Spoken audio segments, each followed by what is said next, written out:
आज हम जिस विषय पर बात करने वाले हैं वो सिर्फ एक स्कूल का सब्जेक्ट नहीं है, बल्कि उससे कहीं ज्यादा गहरा है।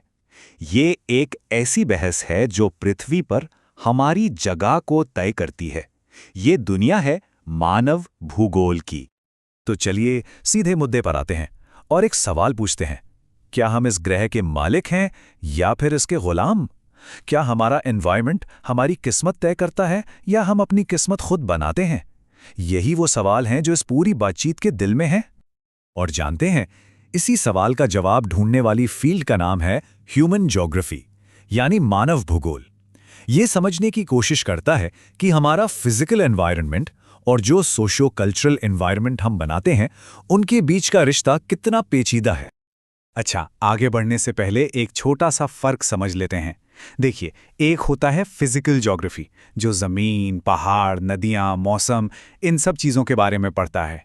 और दूसरा है ह्यूमन ज्योग्राफी, जो इस बात को देखता है कि हम इंसान इस ज़मीन, इन पहाड़ों, इन नदियों के साथ कैसे डील करते हैं, कैसे रहते हैं और कैसे इन्हें बदलते हैं। तो चलिए इस बहस के पहले साइड को देखते हैं। ये वो सोच है जो मानती है कि नेचर इज द बॉस, प्रकृति ही सब कुछ है और हम इंसान बस उसके बनाए नियमों को मानने के लिए मजबूर हैं। इस सोच को एक नाम दिया गया है, एनवायरमेंटल डिटर्मिनिज्म। हिंदी में कहें तो पर्यावरणीय निश्चयवाद। इसका मतलब सीधा सा है कि इंसान जो कुछ भी करता है उसे एनवायरमेंट ही कंट्रोल करता है। मतलब हम कहाँ रहेंगे, क्या खाएंगे, हमारे तौर तरीके कैसे होंगे, ये सब कुछ नेचर तय करती है। इस आइडिया को एक ज्योग्राफर एलन सी सेम्पल ने बहुत बढ़िया तरीके से समझाया। वो कहती हैं कि ह्यूमन ज्योग्राफी असल में एक अनस्टेबल अर्थ यानी अस्थिर धरती और एक अनरेस्टिंग मैन यानी कभी न रुकने वाले इंसान के बीच के बदलते रिश्ते की कहानी है। लेकिन इस कहानी में हीरो हमेशा धरती ही होती है। और अगर आप सोचें तो इसके एग्जाम्पल्स देखना मुश्किल नहीं है। जरा पुराने जमाने के समाजों के बारे में सोचिए, उनका तो पूरा का पूरा जीवन ही प्रकृति के इशारों पर चलता था। अरे आज भी हमारे किसान भाई पूरी तरह से मौसम और बारिश पर ही तो डिपेंड करते हैं। ये सब एनवायरमेंटल डिटर्मिनिज्म के ही तो उदाहरण हैं। तो शॉर्ट में कहें तो इस पूरी सिचुएशन को नेचुरलाइजेशन ऑफ ह्यूमंस कहा जाता है। मतलब इंसान का प्राकृतिकरण, जहां इंसान प्रकृति का एक छोटा सा हिस्सा बनकर उसी के हिसाब से खुद को ढाल लेता है। लेकिन क्या कहानी यहीं खत्म हो जाती है? क्या इंसान हमेशा इतना बेबस है? क्या हम सिर्फ नेचर के पपेट्स हैं? बस यहीं से कहानी में एक ट्विस्ट आता है और बहस का दूसरा साइड सामने आता है। एक ऐसी सोच जो कहती है कि नहीं, इंसान सिर्फ प्रकृति का गुलाम नहीं है, बल्कि वो खुद एक पावरफुल फोर्स है। इस विचारधारा का नाम है पॉसिबिलिज्म, यानी संभववाद। ये कहता है कि प्रकृति हमें मजबूर नहीं करती, बल्कि वो हमें पॉसिबिलिटीज देती है, ऑप्शंस देती है, और ये हम इंसानों पर है कि हम उन ऑप्शंस में से क्या चुनते हैं। यहां इंसान पैसिव नहीं, एक्टिव प्लेयर है। और इसके सबूत तो हमारे चारों तरफ बिखरे पड़े हैं। जरा सोचिए, जिन नदियों को पार करना नामुमकिन था, उन पर हमने बड़े बड़े पुल बना दिए, पहाड़ों का सीना चीरकर सड़कें और टनल्स निकाल दी, यहां तक कि रेगिस्तान में भी खेती करना सीख लिया। ये सब क्या है? ये इंसान की ताकत का ही तो सबूत है। और इस प्रोसेस को कहते हैं ह्यूमनाइजेशन ऑफ नेचर, यानी प्रकृति का मानवीकरण, जहां इंसान अपनी टेक्नोलॉजी और दिमाग का इस्तेमाल करके नेचर को अपनी ज़रूरतों के हिसाब से शेप देता है। तो अब हमारे सामने दो बिल्कुल ऑपोजिट आइडियाज़ हैं। एक तरफ है डिटर्मिनिज्म, जो कहता है कि प्रकृति ही मालिक है, और दूसरी तरफ है पॉसिबिलिज्म, जो कहता है कि नहीं, इंसान अपनी मर्जी का मालिक है। तो सवाल ये है कि सच क्या है? क्या दुनिया ब्लैक एंड वाइट है या कोई बीच का रास्ता भी है? ज्यादातर मॉडर्न ज्योग्राफर्स का मानना है कि एक तीसरा और ज्यादा बैलेंस्ड रास्ता भी है। इस बीच के रास्ते को नाम दिया गया नियो डिटर्मिनिज्म।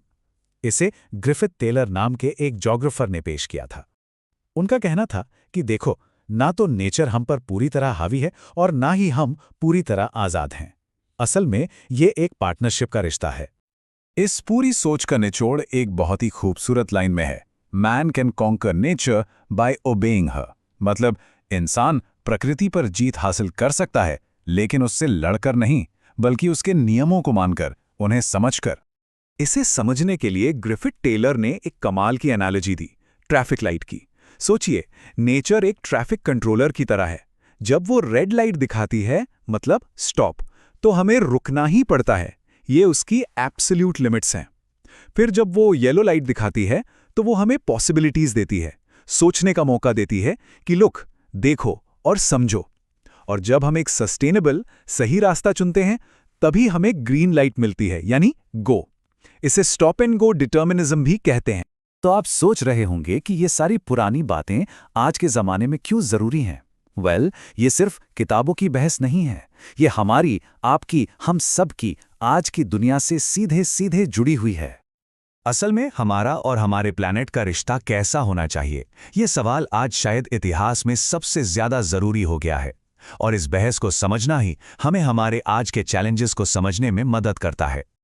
ये बहस सिर्फ एक आइडिया नहीं है, ये ह्यूमन ज्योग्राफी की कई ब्रांचेस की जड़ है। Social geography, political geography, economic geography, ये सब यहीं से निकलते हैं। हम अपने रिसोर्सेज कैसे इस्तेमाल करते हैं, हमारे शहर कैसे बसते हैं, हमारी पॉलिटिक्स तक, सब पर इस एक रिश्ते का असर पड़ता है।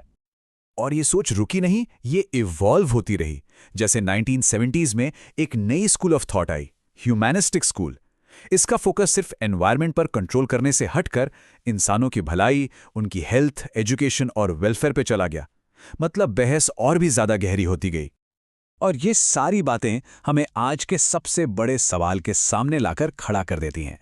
क्लाइमेट चेंज के इस दौर में, जहां प्रकृति हमें बार बार अपनी सीमाएं याद दिला रही है, सवाल ये है कि हमारी कहानी का अगला चैप्टर कौन लिखेगा? क्या हम इंसान लिखेंगे या फिर ये प्लैनेट खुद लिखेगा?